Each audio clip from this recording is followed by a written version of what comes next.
हाँ जी, तो क्या हाल है? उम्मीद करता हूँ बहुत बढ़िया। खैर, तो जो एनपीओ चैप्टर हम कर रहे थे उसके आज पार्ट 3 के बारे में बात करते हैं। और आज क्या बातें करनी है जी, उम्मीद करूँगा पार्ट 1 पार्ट 2 आप अच्छे से देख लिए, क्वेश्चन की प्रैक्टिस कर ली। तो आज क्या बातें करनी है हमें करनी है ट्रीटमेंट ऑफ अ कंज्यूमेबल।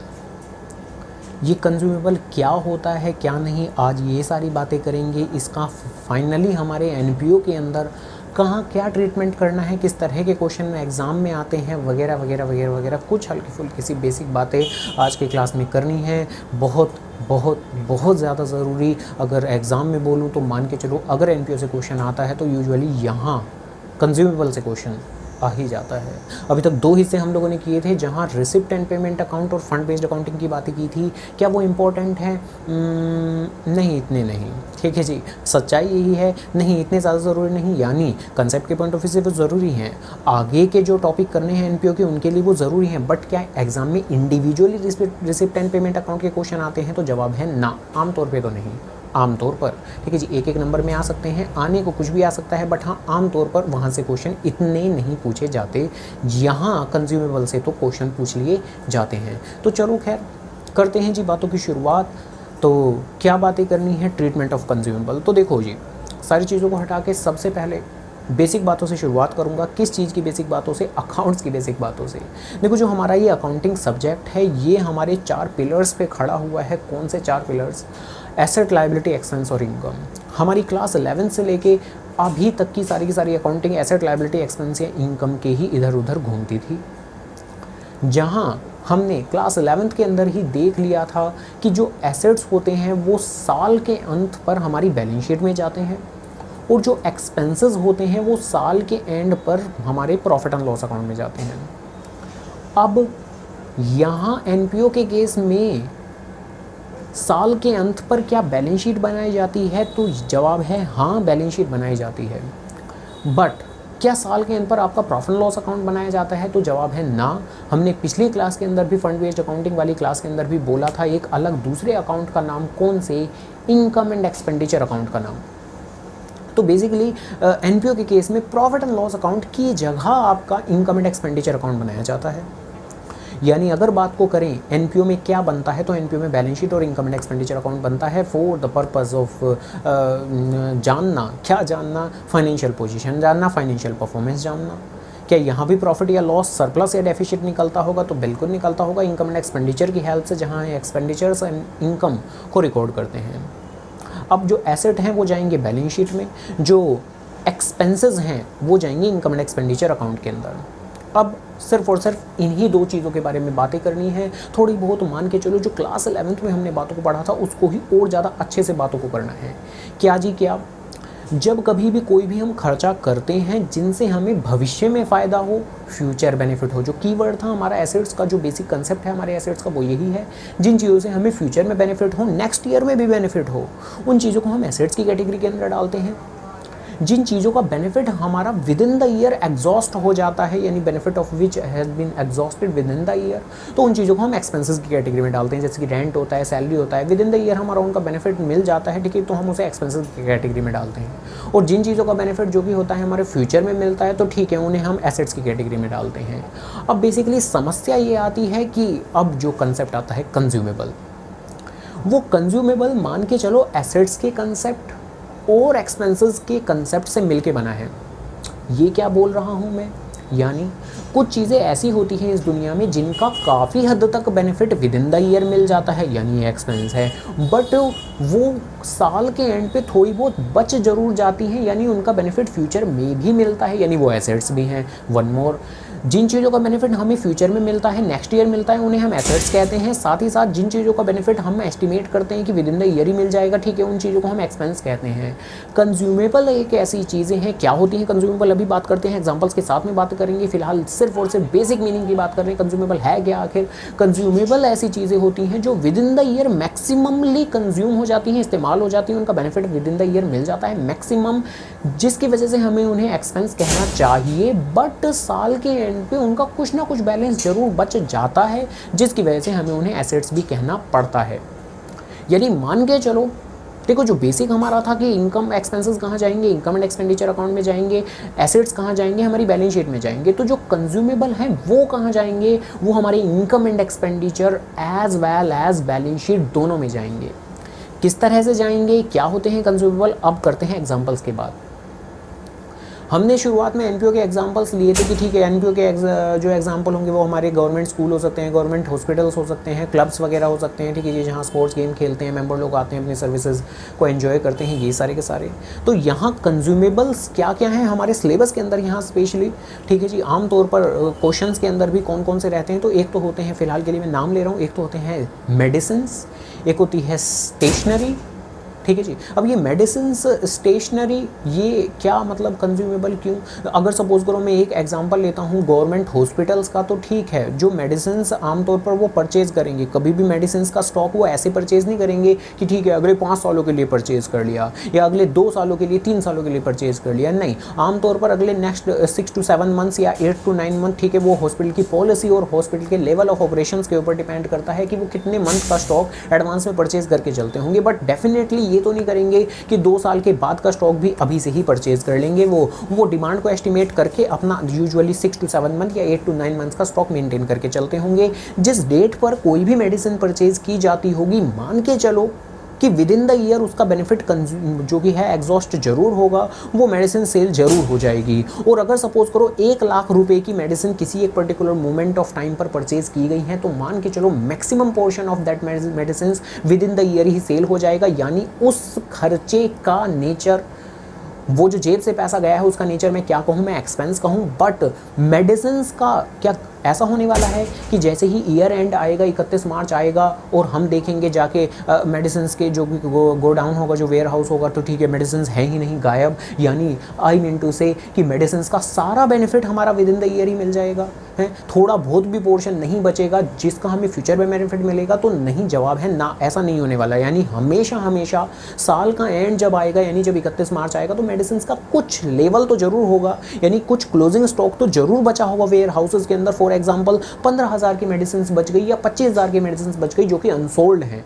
जो कि नेक्स्ट ईयर में सेल होंगी। तो ठीक है, जो मेडिसिन नेक्स्ट ईयर में सेल होंगी वो करंट ईयर में तो नहीं हुई, वो तो फ्यूचर में सेल होंगी, उनका तो फ्यूचर में बेनिफिट मिलेगा। तो उतनी हद तक मेडिसिन को तो हमें क्या बोलना चाहिए, हमें बोलना चाहिए एसेट्स। यानी आई मीन टू से जितनी हम मेडिसिन परचेज करते हैं, गवर्नमेंट हॉस्पिटल परचेज करता है, उसमें से जितना portion with in the year में कंज्यूम हो जाए, इस्तेमाल हो जाए, बेनिफिट मिल जाए, उतने को तो मुझे एक्सपेंस बोलना चाहिए कि ठीक है इतने का benefit within the year में मिल गया है, तो ठीक है इसे हम एक्सपेंस बोल दें। और जो हमारा क्लोजिंग स्टॉक होगा, आसान भाषा के अंदर जो हमारा क्लोजिंग स्टॉक होगा, जो साल के एंड पे बचा हुआ लेवल होगा, ठीक है वो हमारा बचा हुआ लेवल है, तो ठीक है उससे हमें फ्यूचर में बेनिफिट मिलेगा, तो उसे तो मुझे एसेट्स बोल देना चाहिए।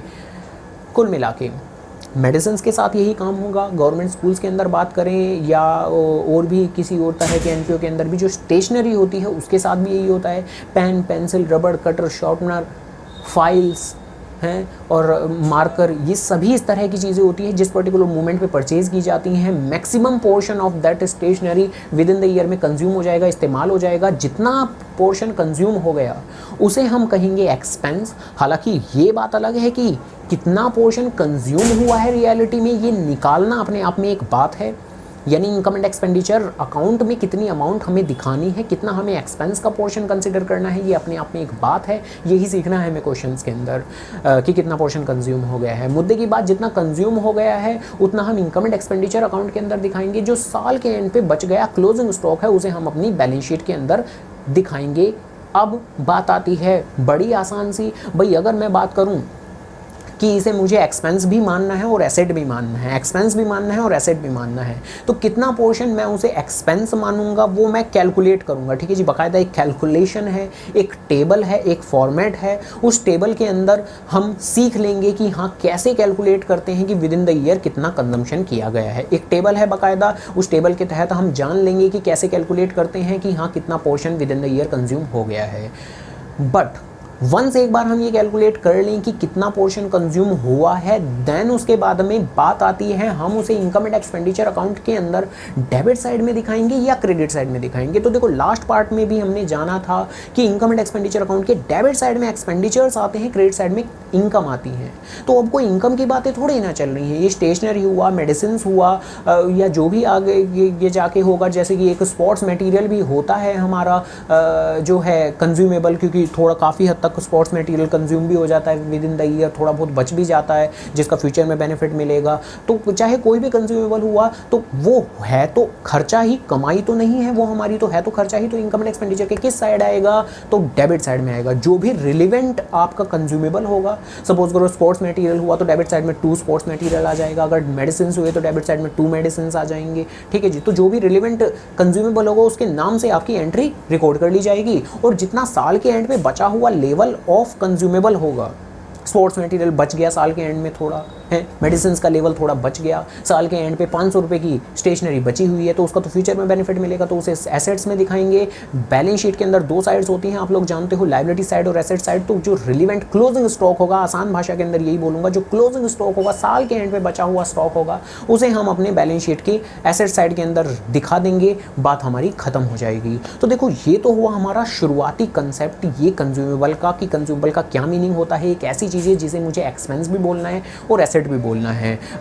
जो एसेट होगा वो बैलेंस शीट में जाएगा, एसेट साइड में जो इतना पोर्शन कंज्यूम हुआ है, इस्तेमाल हुआ है, यूज हुआ है, जितना पोर्शन यूज हुआ है, कंज्यूम हुआ है, इस्तेमाल हुआ है, उतना पोर्शन हमारे इनकम एंड एक्सपेंडिचर अकाउंट के डेबिट साइड में जाएगा। हालांकि कितना पोर्शन कंज्यूम हुआ है और कितनी अमाउंट हमें डेबिट ही करते हैं ना इनकम एंड एक्सपेंडिचर में, तो कितनी अमाउंट हमें डेबिट करनी है इनकम एंड एक्सपेंडिचर अकाउंट में, इसके लिए एक टेबल बनाई जाती है, और वो टेबल ही हमें बनानी सीखनी है। तो यानी कि वो टेबल किस चीज़ की होगी, किस अमाउंट को कैलकुलेट करने की होगी। तो देखो उस टेबल की हेडिंग होगी कि कितनी अमाउंट डेबिट करनी है हमें इनकम एंड एक्सपेंडिचर अकाउंट में, ये फाइंड करना, यानी कैलकुलेशन ऑफ अमाउंट। क्या होगी heading, calculation of amount to be debited in income and expenditure account, कितनी अमाउंट हम इनकम एंड एक्सपेंडिचर अकाउंट के अंदर डेबिट करेंगे, ये इस चीज़ की होने वाली है। तो किस चीज़ की जी, calculation of amount to be debited in income and expenditure account. तो बस ये हमारे 2 बेसिक से कंसेप्ट हैं। ठीक है जी। अब उसके बाद में अब मैं करने वाला हूँ टेबल की बात, तो आओ करें अब टेबल की बात शुरू। हाँ जी। तो अब देखो जो अभी मैंने बात बोली थी कि हाँ एक टेबल बनानी सीखनी है हमें, तो टेबल के बारे में बात करते हैं कि उस टेबल के अंदर क्या कंटेंट होगा, क्या नहीं होगा, यूजुअली क्वेश्चंस के अंदर क्या कंटेंट दिए होते हैं, उनके साथ हम क्या करते हैं, वगैरह वगैरह वगैरह वगैरह। तो देखो आमतौर पर जो क्वेश्चंस के अंदर डेटा दिया हुआ होगा वो यूजुअली क्या होगा, देखो मैं यहाँ बहुत सारी बातें बोलने वाला हूँ, टेबल हमारी लंबी चौड़ी बनने वाली है। क्वेश्चंस में कई बार वो सारा डेटा दिया हुआ होगा जो मैं टेबल के अंदर बोलने वाला हूँ, और कई बार हमारा डेटा थोड़ा कम दिया होगा। क्या कम, क्या ज़्यादा, क्या नहीं, क्या मैं बोल रहा हूँ, वो अभी बातें समझ में आएंगी। जो मैक्सिमम डेटाज दिए होते हैं, एक दिया हुआ होता है आपको हमेशा क्वेश्चन के अंदर amount paid for consumable, amount paid. ठीक है जी। शुरुआत में दिया होगा आपको अमाउंट पेड, शुरुआत में आपको कंसिडर करना होता है अमाउंट पेड। आपको यूजुअली जो कंज्यूमेबल होगा उसका ओपनिंग स्टॉक भी दिया हुआ होता है, क्लोजिंग स्टॉक भी दिया होता है। किस चीज़ का जी, कंज्यूमेबल का, यानी स्टेशनरी का या आपके स्पोर्ट्स मटेरियल का या मेडिसिन का ओपनिंग स्टॉक दिया होगा, क्लोजिंग स्टॉक दिया होगा। क्या हम मेडिसिन को या स्पोर्ट्स मटेरियल को क्या हम उधार में भी खरीद सकते हैं? हाँ खरीद सकते हैं। ऐसी सिचुएशन में हमारे क्रेडिटर भी क्रिएट हो जाते हैं। कई बार हमें उन क्रेडिटर का ओपनिंग और क्लोजिंग बैलेंस भी दिया हुआ होता है। किस चीज़ का, यानी ध्यान रखना ओपनिंग स्टॉक दिया हुआ होता है रिलेवेंट कंज्यूमेबल का, ओपनिंग स्टॉक, क्लोजिंग स्टॉक, या ओपनिंग बैलेंस दिया हुआ होता है क्रेडिटर फॉर कंज्यूमेबल का, ओपनिंग बैलेंस और क्लोजिंग बैलेंस दिया हुआ होता है क्रेडिटर फॉर बैलेंसेस का। और देखो जब हम उधार में कई बार खरीद लेते हैं, होने को हो सकता है या नहीं कि एडवांस पेमेंट भी हम कर दें कभी अपने उन वेंडर्स को जिन लोगों से हम अपने कंज्यूमेबल परचेज कर रहे हैं, तो हाँ एडवांस पेमेंट भी कर सकते हैं। तो जो एडवांस पेमेंट होगी उसका भी ओपनिंग बैलेंस और क्लोजिंग बैलेंस दिया हुआ हो सकता है, बिल्कुल दिया हुआ हो सकता है। ठीक है जी। इसके अलावा और क्या क्या दिया हुआ हो सकता है, कई बार क्वेश्चंस के अंदर कैश परचेजेस ऑफ कंज्यूमेबल भी दिया हुआ होता है, और कई बार क्वेश्चंस के अंदर जो सेल ऑफ कंज्यूमेबल है उसकी भी इंफॉर्मेशन दी हुई होती है। बाकायदा ये जो टेबल आपको सामने नज़र आ रही है, ठीक है जी, इस टेबल के द्वारा हम क्या निकालने वाले हैं, ये किस चीज़ की टेबल है, तो ये है, एक बार फिर से रिमाइंड करता हूँ, calculation of amount to be debited in income and expenditure account, कितनी अमाउंट हमें इनकम एंड एक्सपेंडिचर अकाउंट के अंदर डेबिट करनी है, ये निकालने के लिए ये टेबल है। इस टेबल की जो आखिरी फिगर होगी, जो आखिरी आंसर आएगा हमारा, उतनी ही फिगर को हम इनकम एंड एक्सपेंडिचर अकाउंट के अंदर डेबिट साइड में दिखाते हैं। आमतौर पर इनपुट के तौर पर जो कि आपको क्वेश्चन के अंदर डेटा दिया होगा वो ये सारा का सारा दिया होगा जो नीचे आपका लिखा हुआ है। बाकी कई बार ये सारा दिया होगा, कई बार इसमें से कोई चीज़ मिसिंग होगी, हो सकता है आपका क्रेडिटर के बैलेंसेस ना दिए हों, ठीक है जी, हो सकता है आपको एडवांस पेमेंट के बैलेंसेस ना दिए हों, तो ठीक है, जिन चीज़ों को नहीं दिया हुआ होगा उन चीज़ों का हम ट्रीटमेंट नहीं करेंगे, ठीक है जी।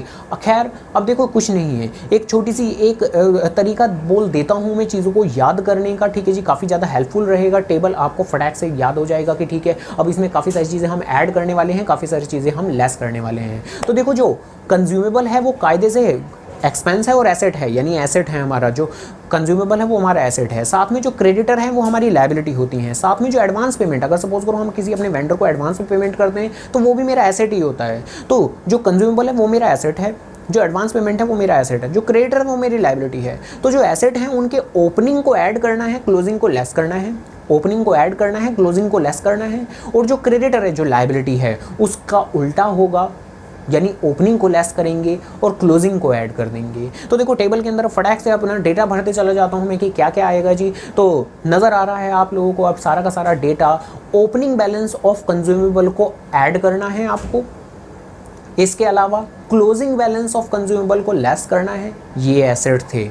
साथ में जो एडवांस पेमेंट के बैलेंसेस होंगे उसके भी ओपनिंग बैलेंस को ऐड करना है क्योंकि ये एक एसेट है। Closing balance of advance payment को लेस करना है क्योंकि ये एक एसेट है। जो एसेट होंगे उसके ओपनिंग को ऐड करोगे, क्लोजिंग को लेस करोगे। इसके अलावा जो क्रेडिटर हैं उसका उल्टा होगा, यानी क्लोजिंग बैलेंस को ऐड किया जाएगा और जो ओपनिंग बैलेंस होगा उसे लेस किया जाएगा। इसके अलावा ये तो बात हुई कि ठीक है क्रेडिटर के बैलेंसेस और आपके कंज्यूमेबल के बैलेंसेस और एडवांस पेमेंट के बैलेंसेस। इनपुट के तौर पर मैंने बोला हुआ है कि कई बार क्वेश्चंस के अंदर आपकी कैश परचेजेस भी दी हुई होगी, तो ठीक है जो सेपरेटली आपकी कैश परचेजेस होगी उसे आप ऐड कर दोगे इन केस अगर क्वेश्चन में दिया हुआ होगा। आमतौर पर क्वेश्चंस में नहीं होगा, इन केस अगर हुआ तो वो आपकी ऐड हो जाएगी। इसके अलावा कैश परचेजेस जितना खरीदा वो हमने ऐड कर दिया, जितना बेचा, कई बार सेल की इन्फॉर्मेशन भी होगी तो सेल ऑफ अ कंज्यूमेबल को आप लेस कर दोगे। हालांकि यहाँ पर एक गौर करने लायक बात क्या कि अगर सेल की इन्फॉर्मेशन आपको क्वेश्चन में दी हुई है तो उस सिचुएशन में आप यहाँ से बुक वैल्यू माइनस करोगे। याद रखना ये वाली बात, बुक वैल्यू माइनस करनी है। क्वेश्चन के अंदर तो सेल वैल्यू भी दी हुई होगी, बुक वैल्यू भी दी हुई होगी, बुक वैल्यू भी दी हुई होगी, सेल वैल्यू भी दी होगी, यानी कितने की थी वो भी दी हुई होगी, कितने में बेची वो भी दी हुई होगी। तो आपको सिर्फ बुक वैल्यू को ही कंसीडर करना है, बुक वैल्यू को ही आप माइनस कर दोगे। इस बात को जरूर जरूर जरूर जरूर ध्यान रखना है आपको। तो आप बुक वैल्यू को माइनस कर दोगे, सिर्फ और सिर्फ सेल वैल्यू को आपको कंसीडर नहीं करना है, ठीक है जी। तो कुल मिला के इस वर्किंग नोट से जो फाइनली अमाउंट आती है उस अमाउंट को हम अपने इनकम एंड एक्सपेंडिचर अकाउंट के अंदर डेबिट साइड में हम रिप्रेजेंट किया करते हैं। तो ये टेबल बहुत ज़्यादा हेल्पफुल है, इसे ज़रूर कॉपी के अंदर अपना नोट कर लेना, ठीक है जी, अच्छे से सजा के तरीके से। अगर ये टेबल आपके माइंड के अंदर रिटेन हो जाती है तो मान के चलो सभी के सभी क्वेश्चन बड़े ही आराम से हो जाने वाले हैं। और देखो बड़ी ही आसान है। यूजुअली कई बार क्वेश्चंस के अंदर ये भी बोल देते हैं कि ठीक है बैलेंस शीट भी बना के दिखाओ। तो बैलेंस शीट के अंदर तो क्या होने वाला है, किसी क्वेश्चन में तो बोलेंगे कि ठीक है ओपनिंग की बैलेंस शीट बनाओ, किसी क्वेश्चन में बोलेंगे क्लोजिंग की बैलेंस शीट। बैलेंस शीट भी दो तरह की बनवा देते हैं कई बार, ठीक है। तो जो ओपनिंग बैलेंसेज होंगे, ओपनिंग बैलेंस पता है ना आपको किस किस चीज़ों के दिए हुए हैं भाई, आपको कंज्यूमेबल के दिए हुए हैं, क्रेडिटर के दिए हुए हैं और एडवांस पेमेंट के दिए हुए हैं। तो जो ओपनिंग बैलेंस होंगे वो ओपनिंग की बैलेंस शीट में जाएंगे, जो कंज्यूमेबल होगा वो एसेट साइड में जाएगा, जो क्रेडिटर होगा वो लायबिलिटी साइड में जाएगा, जो एडवांस पेमेंट होगी वो आपके एसेट साइड में जाएगी। और ऐसे ही जो एक क्लोजिंग की बैलेंस शीट भी हम बना सकते हैं। और बाकी तो अभी क्वेश्चन जब करेंगे तो बड़े आराम से बात समझ में आने वाली है। बाकी जो क्लोजिंग की बैलेंस शीट हम बनाएंगे तो उसमें भी वही कि जो क्लोजिंग के बैलेंसेस हैं आपके कंज्यूमेबल के एसेट साइड में जाएंगे और आपके क्रेडिटर लायबिलिटी साइड में जाएंगे और आपके जो कि आखिरी हैं एडवांस पेमेंट वो आपके एसेट साइड के अंदर जाएंगे। तो बस ये टेबल अच्छे से माइंड के अंदर रिटेन कर लो। जो ओपनिंग क्लोजिंग बैलेंसेस हैं बैलेंस शीट के अंदर उन्हें पहुंचाना वो तो बड़ा ही आसान सा काम है। जो क्वेश्चन हम करेंगे तो उनसे आपको पूरी तरह से बात समझ में आ जाएगी, कोई भी दिक्कत नहीं होने वाली है। तो खैर डन जी, अब इतने कंटेंट के बेसिस पे आओ जरा करें क्वेश्चन की शुरुआत। हाँ जी, तो जो क्वेश्चन मैंने भेजे हुए हैं आओ उनकी करते हैं शुरुआत। क्वेश्चन नंबर 22 मैंने भेजा है आपको। देखो जो फॉर्मेट हमने अभी अभी सीखा था ना, अगर वो फॉर्मेट आपने एक बार लिख लिया है, ठीक है जी, अगर अभी तक की बातें आपको हल्की फुल्की सी भी क्लियर हैं तो बाकी क्वेश्चंस के साथ में आपको बड़े ही आराम से क्लियर हो जाने वाली हैं। तो जो फॉर्मेट हमने देखा था कि हाँ कैसे हम कैलकुलेट करते हैं कि कितनी अमाउंट हमें इनकम एंड एक्सपेंडिचर अकाउंट में डेबिट करनी है, इस चीज़ का आपने वो टेबल का फॉर्मेट अगर लिख लिया है कॉपी में, अगर नहीं लिखा है तो मैं कहूँगा कि अभी के अभी पहले वीडियो को पॉज करके आप उस फॉर्मेट को लिख लें, देन आप अकॉर्डिंगली क्वेश्चंस को काफ़ी ज़्यादा आसानी से समझ पाएंगे। खैर तो क्वेश्चन नंबर 22 मैंने बोला ही था कि जो डेटा दिया नहीं होगा उसे इग्नोर करेंगे, जो दिया होगा उसे कंसिडर करेंगे। तो देखो यहाँ क्वेश्चन के अंदर आपको ओपनिंग स्टॉक ऑफ मेडिसिन दिया है, साथ में ओपनिंग स्टॉक जो ओपनिंग बैलेंस है क्रेडिटर का दिया है, साथ में कैश परचेजेस दी हैं और आपको क्लोजिंग स्टॉक दिया है मेडिसिन का भी और क्लोजिंग बैलेंस दिया है क्रेडिटर्स का भी। अब यहाँ ना तो मेरे एडवांस पेमेंट का बैलेंस है तो ठीक है उसे इग्नोर करेंगे, ना ही मेरी कोई अमाउंट पेड दी हुई है एज सच जो शुरुआत में मैंने बोला था, और ना ही यहाँ पर कोई सेल की इन्फॉर्मेशन है। तो ठीक है जितना डेटा दिया है अपने उस फॉर्मेट में से उतने ही डेटा को ये कंसीडर कर लो कि ठीक है जितना डेटा है उसमें किस चीज़ को ऐड करना है, किस चीज़ को लेस करना है। तो देखो उस फॉर्मेट के अकॉर्डिंगली आपने देख लिया होगा, और करना क्या है हमें सिर्फ और सिर्फ सॉल्यूशन के तौर पर यही टेबल बनानी है, ठीक है जी, जो आपको अब नज़र आ रही है यही टेबल बनानी है कि calculation of amount to be debited in income and expenditure account, और बस अपना डेटा फिल करते चले जाना है। तो लो जी लो हो गया हमारा डेटा फिल।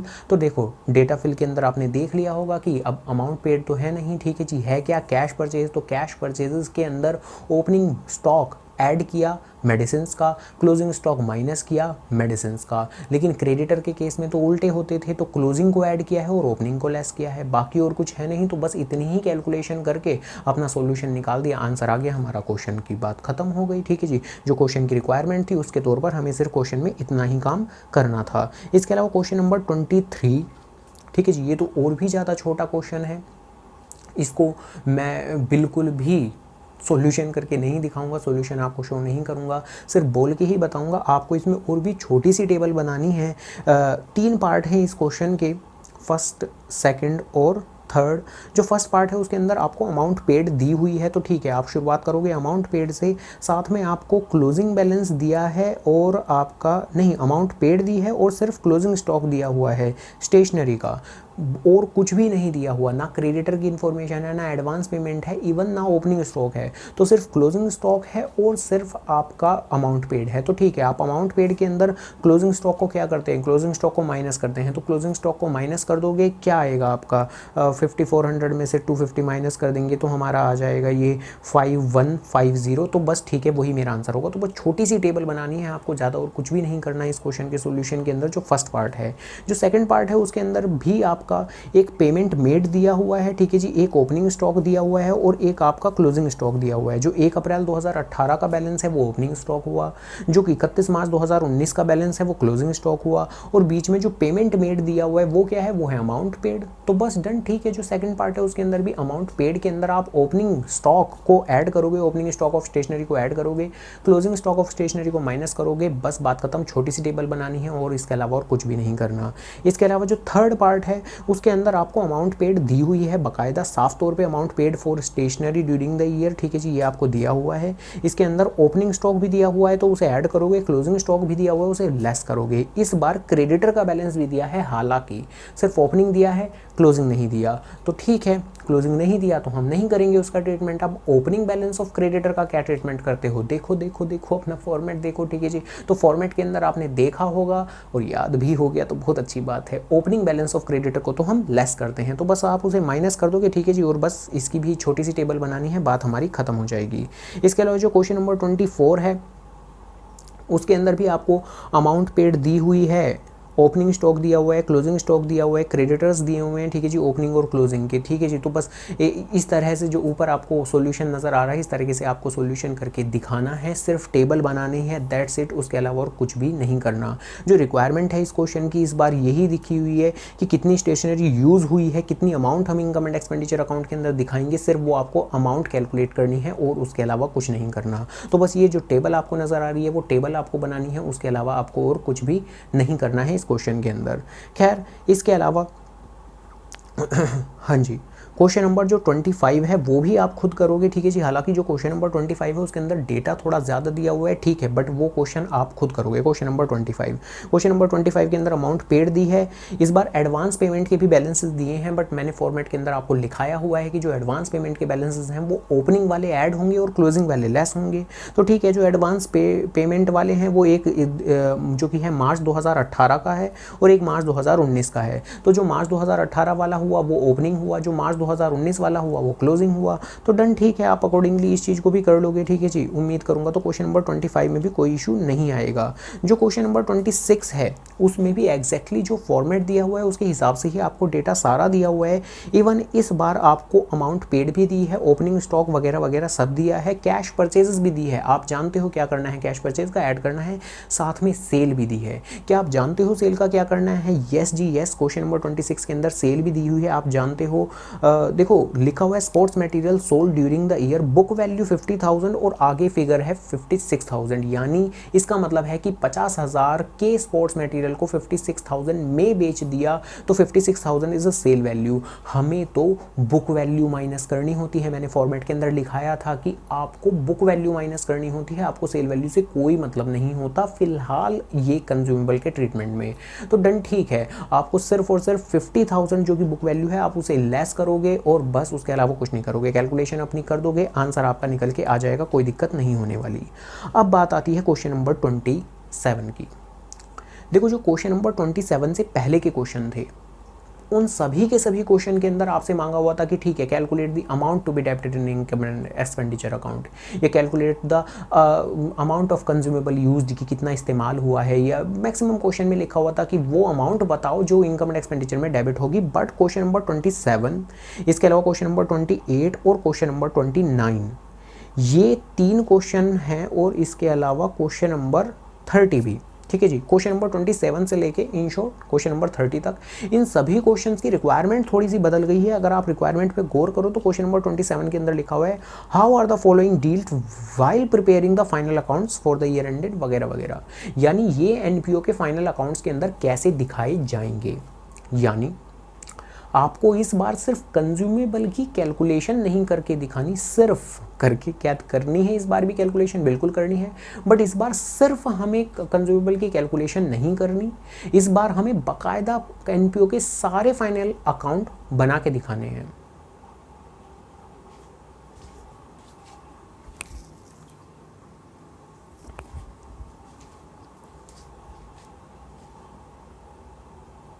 कौन से होते हैं जी एनपीओ के final account? Income and expenditure account and balance sheet. यानी जैसे कि आमतौर पर फंड बेस्ड अकाउंटिंग के अंदर भी छोटे छोटे एक्सट्रैक्ट बनाया करते थे हम, तो इस बार भी छोटे छोटे वो एक्सट्रैक्ट बना के हमें दिखाने पड़ेंगे। क्या हमें वो कैलकुलेशन भी इस बार करनी है कि calculation of amount to be debited in income and expenditure account, और वो टेबल, हाँ जी, वो टेबल भी बनानी पड़ेगी। मान के चल सकते हो कि इस बार वो जो टेबल होगी वो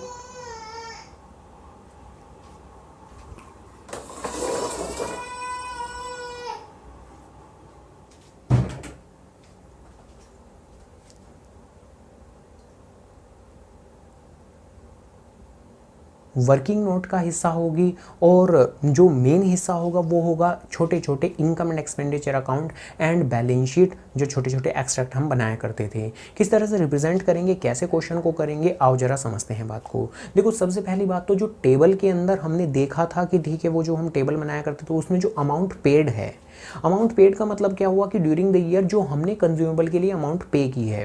अब देखो, या तो क्वेश्चन के अंदर वो अमाउंट पेड साफ तौर पे दी हुई हो, कैसे साफ तौर पे दी हुई हो, लिखा हो amount paid during the year, ठीक है। बाकी होने को हो सकता है, देखो हमने शुरुआत में एक अकाउंट पढ़ा था रिसिप्ट एंड पेमेंट अकाउंट, जिस अकाउंट का मतलब होता है कि ड्यूरिंग द ईयर जो भी पैसा आता है या ड्यूरिंग द ईयर जो भी हम पेमेंट करते हैं तो वो आपके रिसिप्ट एंड पेमेंट अकाउंट में दिखाया जाता है। तो इन केस अगर क्वेश्चन के अंदर कई बार क्या होगा, आपको क्वेश्चन में छोटा सा रिसिप्ट एंड पेमेंट अकाउंट दिया हुआ होगा, तो अगर आपको अमाउंट पेड ढूंढनी है तो कई बार आपको अमाउंट पेड डायरेक्टली ना देकर, यानी अमाउंट पेड नाम से ना देकर, आपको रिसिप्ट एंड पेमेंट अकाउंट में पेमेंट साइड में वो चीज दी हुई होगी। तो पेमेंट साइड में वो चीज देने का भी क्या मतलब है कि ये हमारी अमाउंट पेड है। जैसे कि मैं बात को समझाता हूं, जैसे कि जो क्वेश्चन नंबर आपका 27 है, उसके अंदर आपको क्वेश्चन में ही रिसिप्ट एंड पेमेंट अकाउंट बना के दिया हुआ है। रिसिप्ट एंड पेमेंट अकाउंट के अंदर पेमेंट साइड में आपको पेमेंट फॉर स्पोर्ट मटेरियल यानी स्पोर्ट मटेरियल नजर आ रहा है कितने का, 1,40,000 का।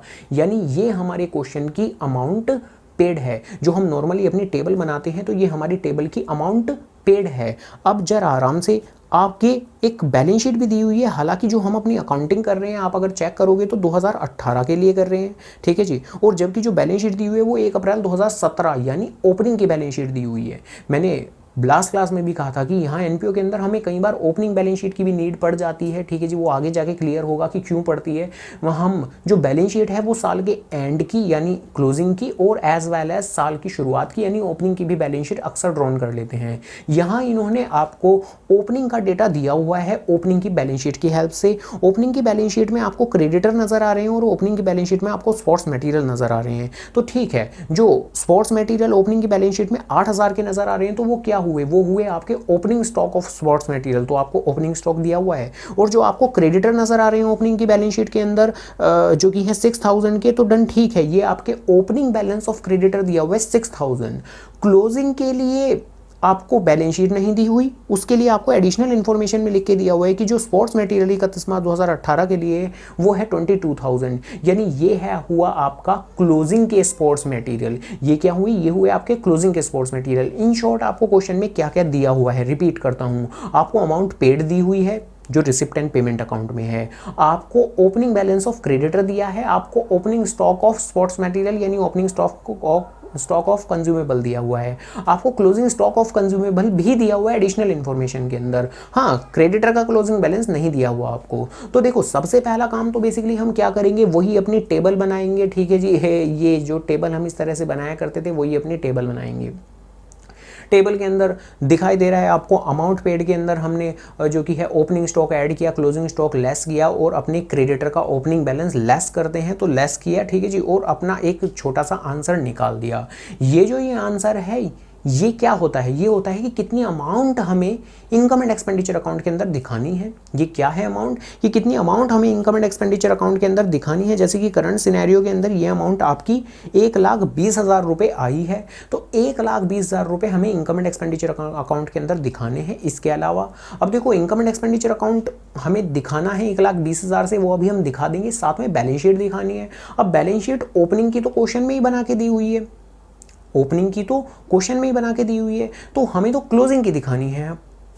सीधी सी बात है। अगर ओपनिंग की ना दी हुई होती सपोज करो तो हमें ओपनिंग और क्लोजिंग दोनों दिखानी होती। बट चूंकि आपको ओपनिंग की तो दी हुई है तो आपको बस सॉल्यूशन के अंदर अब क्लोजिंग की बैलेंस शीट दिखानी है। तो डन जी डन, ठीक है। हम क्या करेंगे, बड़ा आसान, लो जी लो। हम एक तो दिखाएंगे इनकम एंड एक्सपेंडिचर अकाउंट, छोटा सा हमने दिखा दिया। और डेबिट साइड में स्पोर्ट्स मटेरियल एक्सपेंडिचर की साइड हमने दिखा दिया कितना, जितना हमारे उस वर्किंग नोट से आया था। कितना आया था, 1,20,000 आया था, जो अभी इससे पहले देखा था। 1,20,000 हमारा आंसर आया था, तो 1,20,000 को हमने डेबिट साइड में एक्सपेंडिचर वाली साइड में दिखा दिया। इसके अलावा हमने एक छोटी सी बैलेंस शीट बना दी अपनी क्लोजिंग की, और उसमें क्या आएगा, अब देखो क्लोजिंग के क्रेडिटर तो थे नहीं, तो लायबिलिटी साइड में तो कुछ नहीं आएगा। क्या आएगा, एसेट साइड के अंदर आएगा जितना मेरा स्पोर्ट्स मटेरियल का बैलेंस था। स्पोर्ट्स मटेरियल का मेरा कितना बैलेंस था, अब 22,000, तो 22,000 से स्पोर्ट्स मटेरियल हमने दिखा दिया अपने एसेट साइड के अंदर, बस बात खत्म हो गई। तो इतने छोटे छोटे से ये एक्सट्रैक्ट बनाने हैं हमें, और इसके अलावा और कुछ भी नहीं करना, ठीक है जी। ये एक्सट्रैक्ट हमने बना दिए, वर्किंग नोट में अपनी टेबल शो कर दी। तो बस ये करना था आपको क्वेश्चन नंबर 27 के अंदर। देखो, जो क्वेश्चन नंबर 28 है ये आप खुद कर लोगे। क्वेश्चन नंबर 29 है, उम्मीद करूंगा ये भी आप नहीं, क्वेश्चन नंबर 29 मैं बता देता हूं, ठीक है जी। क्वेश्चन नंबर 29 से मान के चलो आपके मैक्सिमम कंसेप्ट सारे के सारे बन जाएंगे पूरी तरीके से। वाकई में क्वेश्चन नंबर जो 29 है उसमें बहुत सारी चीज़ें हैं, तो उससे आपके टोटल सारे के सारे कंसेप्ट बन जाने वाले हैं। क्वेश्चन नंबर 29 के अंदर आपको क्वेश्चन के अंदर रिसिप्ट एंड पेमेंट अकाउंट दिया हुआ है। आपको रिसिप्ट एंड पेमेंट अकाउंट के अंदर क्रेडिटर फॉर स्पोर्ट्स मटेरियल, अब देखो पेमेंट साइड में क्रेडिटर लिखा हुआ है। पेमेंट साइड में क्रेडिटर लिखे होने का क्या मतलब हुआ कि हमने क्रेडिटर को पेमेंट की, यानी ड्यूरिंग द ईयर जितनी हमने क्रेडिटर को पेमेंट की, यानी ड्यूरिंग द ईयर जितनी अमाउंट पेड टू क्रेडिटर है, अमाउंट पेड टू क्रेडिटर। गौर करना, पेमेंट साइड में, रिसिप्ट एंड पेमेंट साइड में, पेमेंट में क्रेडिटर फॉर स्पोर्ट्स मटेरियल का मीनिंग हुआ कि हमने क्रेडिटर को पेमेंट की, यानी अमाउंट पेड टू क्रेडिटर है, यानी हमारी अमाउंट पेड है। साथ में कैश परचेजेस भी दी हुई है, पेमेंट साइड में और रिसीट साइड में सेल भी नजर आ रही है। हालांकि सेल का क्या करना होता है अपनी उस टेबल वाली कैलकुलेशन में वो हम जानते हैं, गौर करना शब्दों पर, टेबल वाली कैलकुलेशन में वो हम जानते हैं। खैर बाकी इसके अलावा मुझे एडिशनल इन्फॉर्मेशन के अंदर स्पोर्ट्स मटेरियल का ओपनिंग क्लोजिंग बैलेंस दिया हुआ है, साथ में मुझे क्रेडिटर के भी ओपनिंग क्लोजिंग बैलेंस दिए हुए हैं। चलो डन, ठीक है। अच्छा, टेबल बनाने के लिए हमें जो कि है डेटा चाहिए होता है वो पता है हमें क्या क्या चाहिए होता है। तो सबसे पहले तो हम उसे ड्रॉन करेंगे, किसे, अपनी टेबल को। तो लो, सबसे पहले हम अपने वर्किंग नोट के अंदर अपनी टेबल ड्रॉन कर लेंगे जिसके अंदर अमाउंट पेड तो क्या होगी, वही हमारी जो रिसिप्ट एंड पेमेंट अकाउंट के अंदर पेमेंट साइड में क्रेडिटर की पेमेंट शो हो रखी है, ठीक है जी। तो और वो हमारी कितनी है, ये है हमारी 61,000 की। तो डन, ठीक है, 61,000 की पेमेंट हमने शो की हुई है। इसके अलावा जो ओपनिंग स्टॉक है वो ऐड किया हुआ है, किसका, स्पोर्ट्स मटेरियल का। जो क्लोजिंग बैलेंस है वो माइनस किया हुआ है, क्रेडिटर का उल्टा किया हुआ है, क्लोजिंग को ऐड किया हुआ है, ओपनिंग को माइनस किया हुआ है। जो कैश परचेजेस हैं वो हमने ऐड की हुई हैं, ऐड ही होती है।